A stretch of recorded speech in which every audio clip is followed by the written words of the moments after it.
സ്മരം യോനിം ലക്ഷ്മീ ഹൃദയമിദമാദൗ തവ മനോർനിധായൈകേ നിത്യേ നിരവധി മഹാഭോഗരസികാഃ ഭജന്തി ത്വാം ചിന്താമണിഗുണനിബദ്ധാക്ഷവലയാഃ ശിവാഗ്നൗ ജുഹ്വന്തഃ സുരഭിഘൃതധാരാഹുതിശതൈഃ.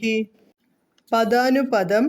നിത്യേ ആദ്യന്തരഹിതേ തവ മനോഃ ആദൗ ഭവതിയുടെ മൂലമന്ത്രത്തിൻ്റെ ആദിയിൽ സ്മരം കാമൻ ഐം യോനീം ഭുവനേശ്വരി ഹ്രീം ലക്ഷ്മീം ലക്ഷ്മി ശ്രീം ഇദം ത്രിതയം നിധായ എന്നീ ബീജത്രയത്തെ സംയോജിപ്പിച്ച നിരവധി മഹാഭോഗരസികാഃ അളവില്ലാത്ത ആത്മാനുഭൂതിയുടെ രസമറിയുന്നവരായി ഏകേ ചിലർ ചിന്താമണിഗുണ നിബദ്ധാക്ഷവലയാഃ ചിന്താമണി രത്നങ്ങൾ കോർത്തുണ്ടാക്കപ്പെട്ട അക്ഷമാല ധരിച്ചുകൊണ്ട് ശിവാഗ്നൗ ശിവാഗ്നിയിൽ സുരഭികൃതധാരാഹുതിശതൈഃ കാമധേനുവിൻ്റെ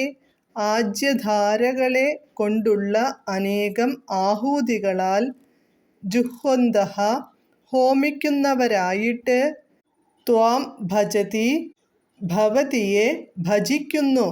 വിവർത്തനം.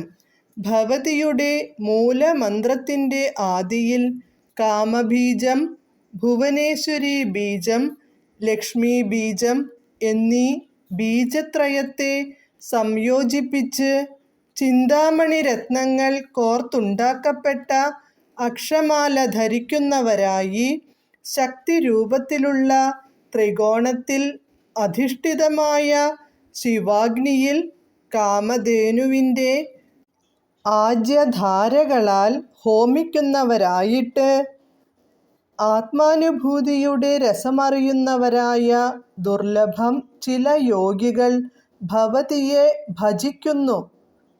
ജയ് ജയ് ശ്രീ രാധേശ്യാം.